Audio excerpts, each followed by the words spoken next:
மானங்கெட்ட தமிழ்நாட்டினுடைய முதலமைச்சர் உன்னை சட்டமன்றத்துக்குள்ள வச்சு பாத்துக்கிறோம்டா. நாங்க என்ன கோமாளி பையில நினைச்சுக்கிட்டு இருக்கிற சட்டமன்றத்தை பூட்டுவானா? பூட்டினா உனக்கு எலும்பு இருக்காது, உடைச்சிட்டு தான் உன்னை இவனை அடிக்க விடுவானா. பூட்டி பாரு சட்டமன்றத்தை. யார் ஓடுனது? அரஸ்ட் பண்ணிவான்னு சொல்லி நைட்டோட நைட்டா நீ தான் கேரா வேண்டல. யார வச்சுக்கிட்டு நீ ஓடுன கரூர்ல இருந்து? நாங்க ஒன்னும் பயந்து ஓடல. சட்டமன்றத்தில் நாங்க பயந்து ஓடணுமா? பேரடிச்சவங்க மாதிரி சட்டமன்றத்தில் உட்கார்ந்துகிட்டு இருந்தார் தமிழ்நாட்டினுடைய முதலமைச்சர்.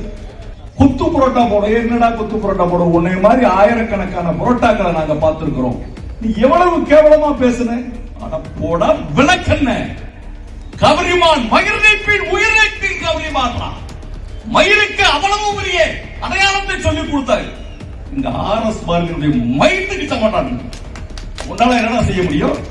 5% வாக்குகளை கூட பெற முடியாமல் நடிகர் விஜய் அவனும் தோத்து அவன் கட்சியும் தோத்து போகும்.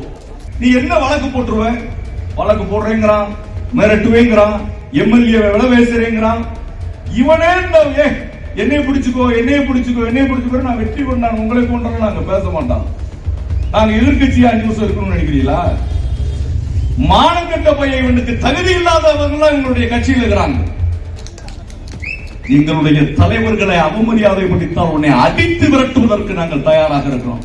இவ்வளவு கேவலமான ஒரு முதலமைச்சரை தமிழகம் மட்டுமல்ல இந்திய வரலாறே பெற்றது கிடையாது. இந்த தேர்தல் களத்தில் நாம் இவ்வளவு பேர் இந்த இடத்தில் குழுமி இருக்கிறோம். வருகிற தேர்தலில் எப்படி பணி செய்ய வேண்டும் என்பதற்கு நாம் தேர்தல் வேலை செய்துதான் மீண்டும் திராவிட முன்னேற்ற கழகம் வெற்றியை பெற வேண்டுமா என்று சொன்னால் உறுதியாக கிடையாது. இடிப்பாரா இல்ல ஏமரா மன்னன், கெடுப்பார் இல்லாவிட்டாலும் கெடும் என்பதற்கிணங்க 5% வாக்குகளை கூட பெற முடியாமல் நடிகர் விஜய் அவனும் தோத்து அவன் கட்சியும் தோத்து போகும். மக்கள் மத்தியில் ஓட்டு வாங்க முடியாது. ஒரு உலகத்தில் பிரசித்தி பெற்ற ஒரு தலைவரை பெருந்தலைவர் காமராஜர் அவர்கள் வெற்றி வாய்ப்பை இழந்திருக்கிறார்கள். பெருந்தலைவர் காமராஜர் அவர்கள் வெற்றி வாய்ப்பை இழந்த போது ஐயா ஆர்எஸ் பாரதி அவர்கள் இந்திய எதிர்ப்பு போராட்டத்தில் தலைமை பொறுப்பேற்று போராடிய காலகட்டத்தில் தான் பே. சீனிவாசனும் களத்தில் நின்றார். பே. சீனிவாசனுடைய வெற்றி பெருமையாக பேசப்பட்டது. படிக்காத காமராஜரை படித்த சீனிவாசன் வெற்றி பெற்றார் என்று சொன்னபோது உடனடியாக அண்ணா அவர்கள் சொன்னார்கள், படிக்காத காமராஜர் கட்டி வைத்த பள்ளிக்கூடத்தில் சீனிவாசன் படித்ததினால் வெற்றியில். அவனுக்கு எதிர்கட்சியாக இருந்தாலும் கூட, திராவிட முன்னேற்ற கழகத்திற்கு பல்வேறு சோதனைகளை தந்திருந்தாலும் கூட, மாண்புமிகு முன்னாள் தமிழ்நாடு முதலமைச்சர் ஜெயலலிதா அம்மையா அவர்கள் தேர்தலிலே தோற்று போன போது கூட, பர்கூரிலே தோற்று போன போது கூட சட்டமன்றத்திலே சுகமனம் இவ்வளவு பெரிய வெற்றியை பெற்றுவிட்டார் என்று பேசுகிற போது தலைவரிடம் கேட்டார்கள். செய்தியாளர்கள் சந்திப்பில் தலைவர் சொன்னார், யானையின் காலுக்குள் சென்ற ஒரு எறும்பு என்று நாசுக்காக தன்னுடைய கருத்தை முடித்துக் கொண்டார்.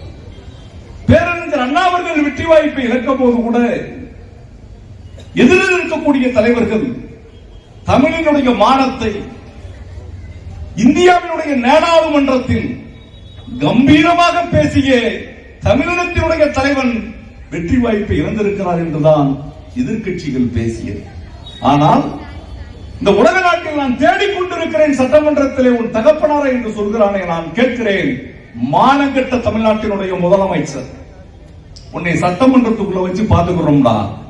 நாங்க என்ன கோமாளி பையில நினைச்சுக்கிட்டு இருக்கிற சட்டமன்றத்தை பூட்டுவானா? பூட்டினா உனக்கு எலும்பு இருக்காது, உடைச்சிட்டு தான் உன்னை இவனை அடிக்க விடுவானா.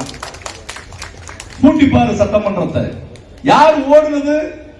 அரஸ்ட் பண்ணிவான்னு சொல்லி நைட்டோட நைட்டா நீ தான் கேரா வேண்டல. யார வச்சுக்கிட்டு நீ ஓடுன கரூர்ல இருந்து? நாங்க ஒன்னும் பயந்து ஓடல. சட்டமன்றத்தில் நாங்க பயந்து ஓடணுமா? பேரடிச்சவங்க மாதிரி சட்டமன்றத்தில் உட்கார்ந்துகிட்டு இருந்தார் தமிழ்நாட்டினுடைய முதலமைச்சர். குத்து புரோட்டா போட, என்னடா குத்து புரோட்டா போட? உன்னை மாதிரி ஆயிரக்கணக்கான புரோட்டாக்களை நாங்க பார்த்திருக்கிறோம். நீ எவ்வளவு கேவலமா பேசுன? என்ன விவசாய பெருங்குடி மக்களை சிஎம் சார், என்ன தேர்தல் வாக்குறுதியை நீங்கள் கொடுத்தீர்கள்? எல்லா விவசாயி தானே? 100 ஏக்கர் விவசாயம் பண்ற விவசாயி தான். 1 ஏக்கர் விவசாயம் பண்றவங்க அது என்ன 5 ஏக்கருக்கு தள்ளுபடி பண்ற, 5 நகைக்கு தள்ளுபடி பண்ற. மற்றவெல்லாம் சோத்துல கை வச்சாதான், சேத்துல கை வச்சாதான் நம்ம சோத்துல கை வைக்க முடியும். நாகப்பட்டினத்துல வெக்கம் இல்லாம பேசுறீங்க. 24,000 கோடியை நாங்க தள்ளுபடி பண்ணோம். 5 நகை தள்ளுபடி, 5 ஏக்கர் நிலத்துக்கு தள்ளுபடி, கூட்டுறவு கடன் தள்ளுபடி, சுய உதவி குழு கடன் தள்ளுபடி. எவ்வளவு கடன் பண்ணோம்? 24,000 கோடி, 2,600 கோடி, 10% கடனை கூட வெக்கம் இல்லாமல் என்ன சிஎம் சார் பேசுறீங்க? எங்க ஊர்ல வேடநத்தத்துல என் அன்பு மகன் ஒருவர் ஏதோ ஒரு சுயநினைவு இல்லாத ஒருத்தரால் கற்பழிக்கப்பட்டு அவள் இறந்து போய்விட்டால் இந்த இடத்துல என்ன பேசுறேன்? அதுதான் தமிழ்நாடு முழுவதும் எதிரொலித்தது. எங்களுடைய அமைச்சர் அதனால்தான் வெற்றி வாய்ப்பு இருந்தாங்க. நான் கேட்கிறேன், இன்னைக்கு தமிழ்நாட்டில் அந்த அன்பு மகளை போன்று 3 வயது குழந்தையில் இருந்து 95 வயது பாட்டி வரை உன்னுடைய ஆட்சியில் சுதந்திரமாக இங்கு யாரும் நடக்க முடியல. கோயில்பட்டியில கொலை, விளாத்திக்குளத்துல கொலை, தூத்துக்குடியில கொலை, இங்க இதுல திருநெல்வேலியில கொலை. எங்க ஊர்ல வடமலாபுரம் சொல்லி ஒரு ஊரியா, சத்துணவுல உங்கள கோஆர்டினேட்டரா வேலை பார்த்த அம்மா இப்பதான் ரிட்டையர்ட் ஆகி 3 மாசம் ஆயிருக்கு. பென்ஷன் பணத்தை எல்லாம் கொஞ்சம் கொடுத்து வச்சிருப்பீங்கன்னு நினைக்கிறேன். அப்படியே அவன் வீட்டுல கொலையை கண்டுபிடிக்கிறதுக்கு 10 நாள் ஆச்சு. அவன் தான் உண்மை குற்றவாளியா நின்று கண்டுபிடிக்க தெரியல, கொலை பண்ணிருக்கிறான் வீட்டுல. அரசாங்க ஊழியர்களே விஜய் ஆட்சியில உங்க பணத்தை, நீங்க டெபாசிட் பணத்தை, உங்களுடைய பிஎஃப் பணத்தை, உங்களுடைய சம்பளத்தில் பிடித்தம் பண்ண பணத்தை, மொத்தமா கொடுக்கிற பணத்தை விஜய் ஆட்சி வர்ற வரைக்கும் நீங்க வேண்டாம்னு சொல்லிருங்க. இல்லட்டா உங்களை இந்த ஆட்சியில பாதுகாப்பு இல்லாமல் கொலை செய்வதற்கு அங்கங்க விஜய் கட்சிக்காரன் ரெடி ஆயிட்டான். நான் கேட்கிறேன், நீ என்ன வழக்கு போட்டுருவ? வழக்கு போடுறேங்கிறான், மிரட்டுவேங்கிறான், எம்எல்ஏ விலை பேசுறேங்கிறான். இவனே என்னைய பிடிச்சுக்கோ, என்னைய பிடிச்சுக்கோ, என்னைய பிடிச்சுக்கோ, நான் வெற்றி கொண்டான் உங்களை கொண்டான் நாங்க பேச மாட்டோம். நாங்க எதிர்கட்சியா 5 வருஷம் இருக்கணும்னு நினைக்கிறீங்களா? மானங்கட்ட பையன், இவனுக்கு தகுதி இல்லாதவங்க எங்களுடைய கட்சியில் இருக்கிறாங்க. அடுத்த நாள் இவன் என்ன செய்ய போறான்ற சிந்தனை யாருக்கு கிடையாது? முதலமைச்சருக்கு கிடையாது, அவங்களுடைய அமைச்சருக்கு கிடையாது. 2,000 ரூபாய் ஐயர்கிட்ட பிடிக்கிறான். 2,000 ரூபாய் அவன் காசு வாங்கிட்டான், ஐயர்கிட்ட பிடிக்கிறான். அங்க 100 கோடி ரூபாய் சொத்தை பதவியில எழுதி கொடுக்கிறான். இப்படிப்பட்ட மானங்கட்ட அமைச்சர்களை வைத்திருக்கிறான். இன்னொரு அமைச்சர் என்ன செய்யறான்? போதையில்லாத தமிழகம். ஆனா என்ன செய்யறான்? மந்திரியே எங்க அமைச்சர் தான் முத என்ன பண்றாங்க, போதையை போட்டு அவன் சீரட் பெட்டியில போட்டு ஊரெல்லாம் சொன்னான். அவன் மேல நடவடிக்கை எடுக்கல. இவன் மந்திரிகள் அத்தனை பேரும் குற்றவாளிகள். சினிமாவில் ஊழல் இல்ல, ஊழல் இல்ல. இவன் தான் ஊழலினுடைய மொத்த உருவம். தமிழ்நாட்டினுடைய முதலமைச்சர் 100 ரூபாய் டிக்கெட் 1000 ரூபாய்க்கு விற்கிறான். 150 கோடி ரூபாய் கருப்பு பணம் வாங்கி இருக்கிறான். இவன் கூட 3 ரூபாய்க்கு பேப்பர்ல இன்னைக்கு சிவகாசியில பிரிண்ட் அடிக்கிற 10 பீசாவுக்கு பிரிண்ட் அடிக்கிறத 10 கோடி ரூபாய்க்கு பணம் சேர்த்து 5000 கோடி ரூபாய் கையிருப்பு வச்சிருக்கிறான். ஆக வருச்சுனா அவனுடைய மாமியாவுக்கு 5500 கோடி இருக்கு. இதெல்லாம் உங்க அப்பா கலைஞர் எப்படா பணம் வந்துச்சுன்னு கேட்கிறான். ஏவா வேலு வீட்டுல எப்படா பணம் வந்துச்சுன்னு கேட்கிறான். எங்க முதுவரும் தலைவர் RS பாரதி எப்படா வெள்ளவேசி கட்டலாம்னு நினைக்கிறான்.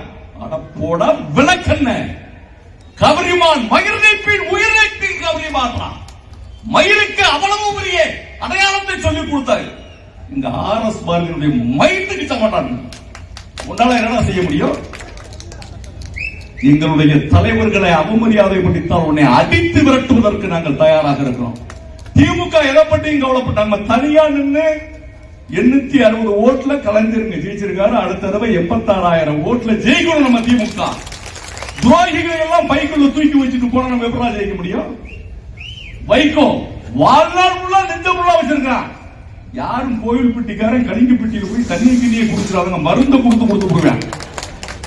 இந்த மண்ணின் துரோகி, இந்த இனத்தின் துரோகி, தமிழினத்தின் துரோகி, உலக வரலாற்றில் உன்னை போன்று நீ வந்து யூதாசுக்கு சமம். உன்னை போன்று ஒரு துரோகி உலகத்திலே கிடையாது. அப்படிப்பட்ட வைகோ இந்த சோனியா காந்தி அம்மா மகன் ராகுல் காந்தி பப்புடுன்னு சொன்னாங்க. 37 சீட்டை வச்சிருக்க முடியாம இந்தியாவில் அனாதையாக விடப்பட்டவனை ஆறுதல் கூறி அரவணைத்த தங்க தலைவனை நீ அவமானப்பட்ட காங்கிரஸ் கட்சிக்காரன். இப்படி எல்லாம் எல்லா கட்சிக்காரரும் சேர்ந்து இவன் ஒத்த பயிலும் தேர்தல் வேலை பார்க்கல. திமுக காரன் தூங்காம நீ வேலை பார்த்ததுனால கலைஞரை நீ வெற்றி பெற வைத்திருக்கிறார். நாங்க சட்டமன்றத்தில் பாத்துக்கிறோம். இன்னைக்கு பேசணும்ன்றது இல்ல, நம்மன்றது கிடையாது. எந்த இடத்துல எது பேசினாலும் அடிப்போம். ஆனா திமுகவுக்குன்ற ஒரு உரம் இருக்கு. அதிமுக வழக்கு கடம்பூர்ராஜ் பாவம், நீங்க முஞ்சிராம 3 தடவை எம்எல்ஏ ஆயிட்டாரு, மாவட்ட செயலர் ஆயிட்டாரு, மந்திரி ஆயிட்டாரு. அவர் முஞ்சிராம தேர்தல் தோல்விக்கு பொறுப்பேற்று ராஜினாமா செஞ்சுட்டு கூட இருக்கலாம். இப்படிப்பட்ட கேவலப்பட்டு இப்படி எல்லாம் ஏன்னா நீங்க ஒரு அவமானமா போச்சு. கோவில்பட்டிக்கு கலைஞர் அவர்கள் சொல்லி இருக்கிறார், வெற்றி பெற்று கொடுத்திருக்கிறீர்கள். உங்களுடைய வெற்றிக்கு நான் நன்றி கடன் பட்டு இருப்பேன். எந்த விதத்திலும் தவறு செய்யாமல் இருப்பேன். நேர்மையாக உங்களோடு பயன்படுத்துவேன். உங்களோடு இந்த தொகுதி மக்களுக்காக பாடுபடுவேன் என்று சொல்லியிருக்கிறார். அதனால சட்டமன்றத்தில் நாங்கள் வலுவாக இருக்கிறோம். எதிர்கட்சி என்பது ஆளுகிற கட்சி என்பது முழு பலம் இல்லாமல் இருக்கிறார். இந்திய அரசியலில் பல்வேறு அரசியல் சதுரங்கங்களை நாங்கள் பார்த்திருக்கிறோம். ஆளுகிற கட்சி ஆளுகிற போதே எதிர்கட்சியாக போயிருக்கிறது. எதிர்கட்சி அந்தஸ்தையும் இழந்திருக்கிறார். 15 ஆண்டு காலம் முதலமைச்சராக இருக்கிற மம்தா பானர்ஜியினுடைய நிலையை நீங்கள் இன்று பார்க்க வேண்டும். 60 எம்எல்ஏ யார் கட்சியில் இல்ல, 80 எம்எல்ஏ இல்ல, மம்தா பானர்ஜி கட்சியில் இல்ல. விஜய் கட்சிக்கும் அதே கேள்விக்குறிதான். உங்களுடைய மந்திரி சபையில் இருக்கிற முன்வரிசையில் இருக்கிற இந்த லாட்டரி சீட்டு, போதக்காரன், ஐஆர்எஸ் ஆபீசர் 7 பேரை தவிர உன் மந்திரியும் உன்னுடைய எம்எல்ஏவும் நீ பத்திரமாக இந்த 5 ஆண்டு காலத்துக்குள் வைத்திருக்க முடியுமா என்பதை நீதான் பார்த்துக் கொள்ள வேண்டும். அதிமுக காரன் அவசரப்பட்டு அவங்க கூட கட்சியில போய் சேர்ந்துக்கிட்டாங்க. பயப்படுறான். நம்மளால இனிமே போய் அவங்க கூட போய் நடிகர் கட்சிக்கு எல்லாமே ஆதரவு வந்துருச்சு. மக்கள் வேதனையோடு பார்த்துக் கொண்டிருக்கிறார்கள். வெற்றி திமுகவுக்கு. நாம் களத்தில் இல்லாமலேயே நம் களத்திற்கு வரும். நன்றி கூறி நிறைவு செய்கிறேன். வணக்கம்.